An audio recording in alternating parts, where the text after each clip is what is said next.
मई की मध्य रात्रि और 10 मई की एक प्रकार से सुबह हमारी मिसाइलें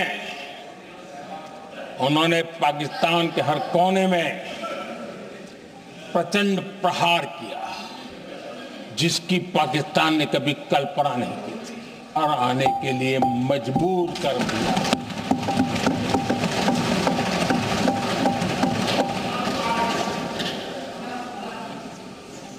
और आपने टीवी में भी देखा है, वहां से क्या बयान आते थे। पाकिस्तान के लोग, अरे मैं तो स्विमिंग पूल में नहा रहा था, कोई कह रहा था मैं तो दफ्तर जाने की तैयारी कर रहा था। हम कुछ सोचे पहले तो भारत ने तो हमला कर दिया। ये पाकिस्तान के लोगों के बयान है और देश ने देखे हैं। स्विमिंग पूल में नहा रहा था।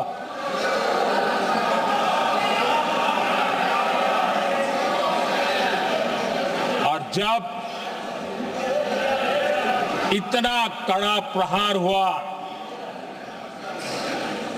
पाकिस्तान ने कभी सोचा तक नहीं था, तब जाकर के पाकिस्तान ने फोन करके डीजीएमओ के सामने फोन करके गुहार लगाई,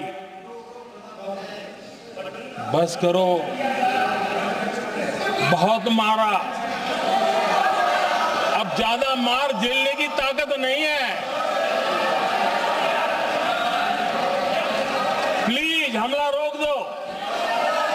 ये पाकिस्तान के डीजीएमओ का फोन था। और भारत ने तो पहले दिन ही कह दिया था, 7 तारीख सुबह की प्रेस देख लीजिए, कि हमने हमारा लक्ष्य पूरा कर दिया है, अगर आप कुछ करोगे तो महंगा पड़ेगा।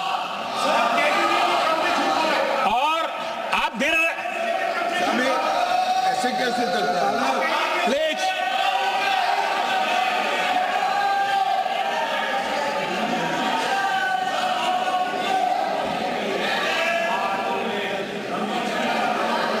मैं आज दोबारा कह रहा हूं, ये भारत की स्पष्ट नीति थी, सुविचारित नीति थी, सेना के साथ मिलकर के तय की हुई नीति थी, और वे ये थी कि हम आतंक, उनके आका, उनके ठिकाने, ये हमारा लक्ष्य है। और हमने कहा, पहले दिन प्रेस कॉन्फ्रेंस में कहा है कि हमारा एक्शन नॉन एक्सीलेटरी है, ये हमने कह करके किया है। और इसके लिए साथियों हमने हमला रोका। अध्यक्ष जी,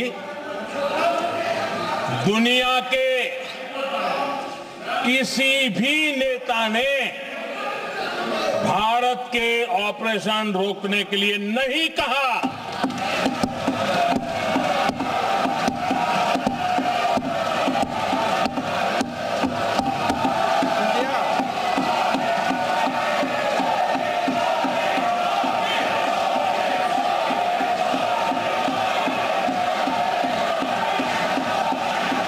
उसी दौरान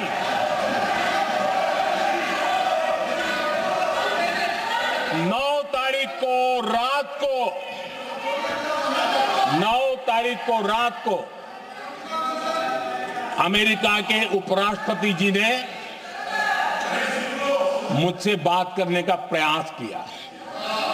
वो घंटे भर कोशिश कर रहे थे, लेकिन मेरी सेना के साथ मीटिंग चल रही थी, तो मैंने उनका फोन उठा नहीं पाया।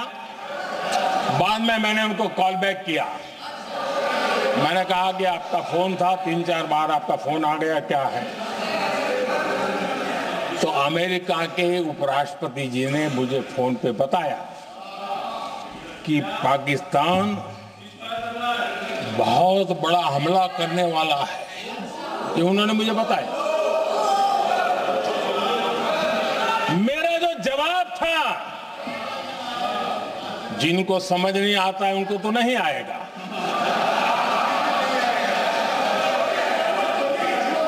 मेरा जवाब था, अगर पाकिस्तान का ये इरादा है तो उसे बहुत महंगा पड़ेगा। ये मैंने अमेरिका के उपराष्ट्रपति को कहा।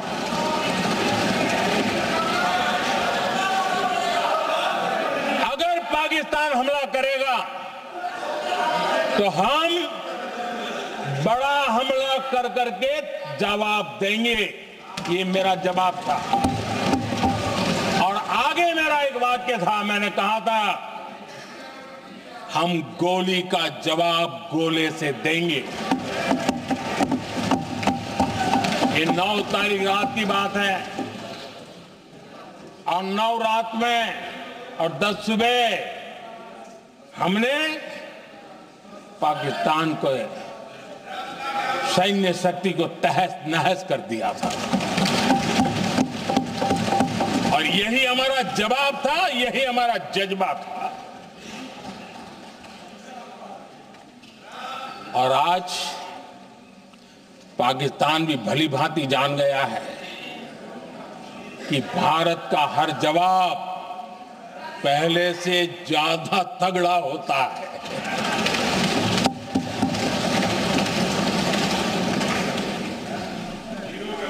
उसे यह भी पता है कि अगर भविष्य में नौबत आई तो भारत आगे कुछ भी कर सकता है। और इसलिए मैं फिर से लोकतंत्र के इस मंदिर में दोहराना चाहता हूं, ऑपरेशन सिंदूर जारी है।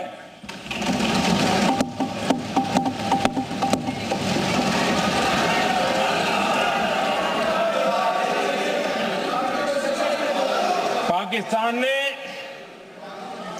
दुस्साहस की अगर कल्पना की तो उसे करारा जवाब दिया जाएगा।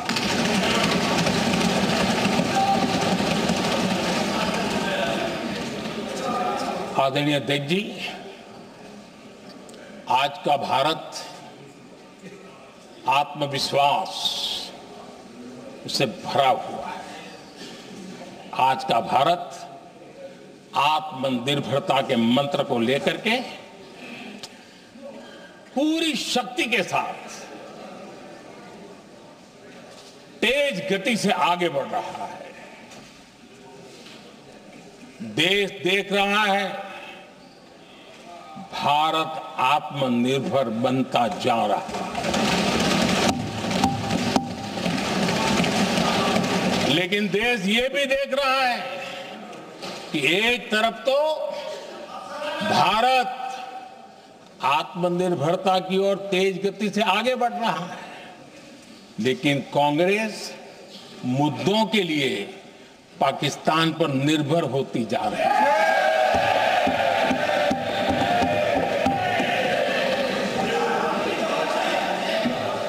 मैं आज पूरा दिन देख रहा था, जो 16 घंटे से जो चर्चा चल रही है, दुर्भाग्य से।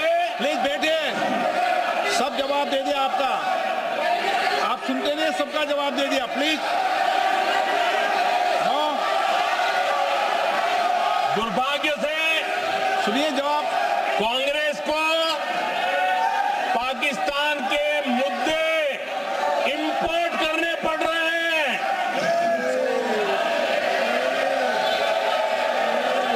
आदरणीय अध्यक्ष जी, आज के वॉरफेयर में इंफॉर्मेशन और नैरेटिव्स की प्लीज बैठिए। बहुत बड़ी भूमिका है।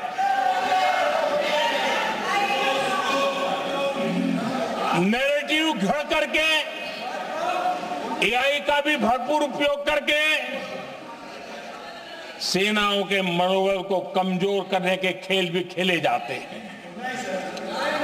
जनता के अंदर अविश्वास पैदा करने के भी भरपूर प्रयास होते हैं। दुर्भाग्य से कांग्रेस और उसके सहयोगी पाकिस्तान के ऐसे ही प्रपंच के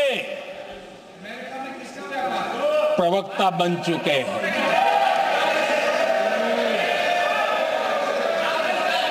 आदरणीय अध्यक्ष जी, देश की सेना ने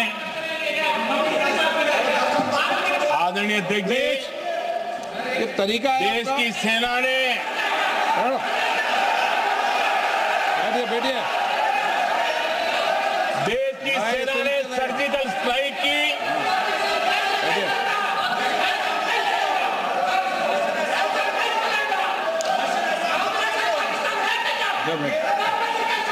बैठिए बैठिए। आदरणीय अध्यक्ष जी, देश की सेना ने सफलतापूर्वक सर्जिकल स्ट्राइक की तो तुरंत कांग्रेस वालों ने सेना से सबूत मांगे थे, लेकिन जब उन्होंने देश का मूड देखा,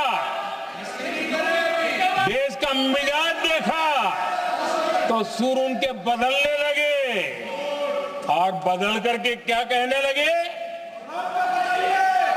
कांग्रेस के लोगों ने कहा, ये सर्जिकल स्ट्राइक क्या बड़ी बात है, ये तो हमने भी की थी। एक ने कहा 3 सर्जिकल स्ट्राइक की थी, दूसरे ने कहा 6 सर्जिकल स्ट्राइक की थी, तीसरे ने कहा 15 सर्जिकल स्ट्राइक की थी। जितना बड़ा नेता उतना बड़ा आंकड़ा चल रहा था।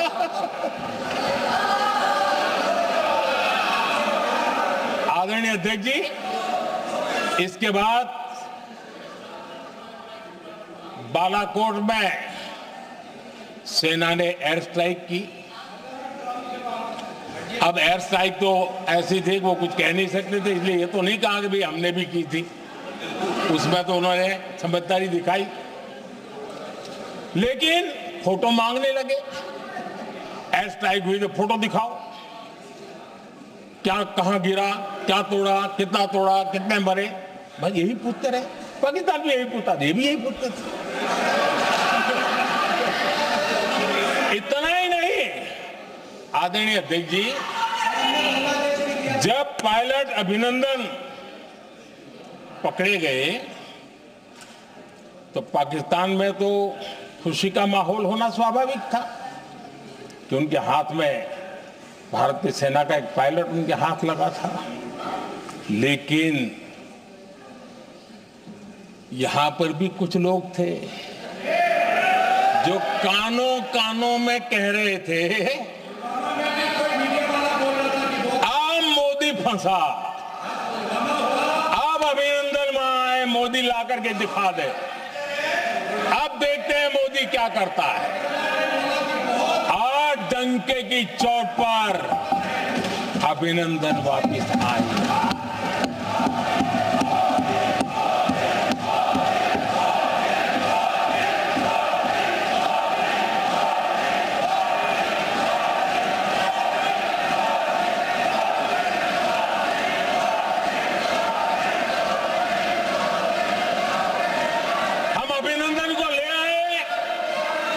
तो इनकी बोलती बंद हो गई।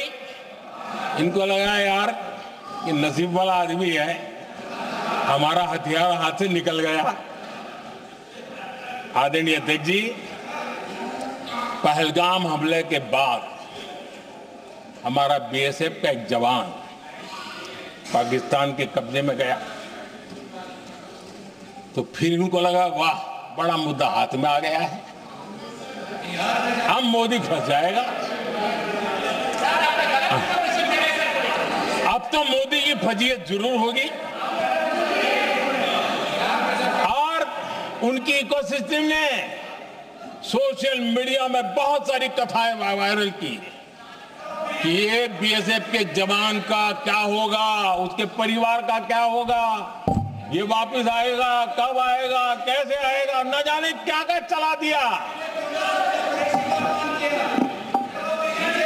आदरणीय अध्यक्ष जी, बीएसएफ का वो जवान भी आन बान शान के साथ वापस आया।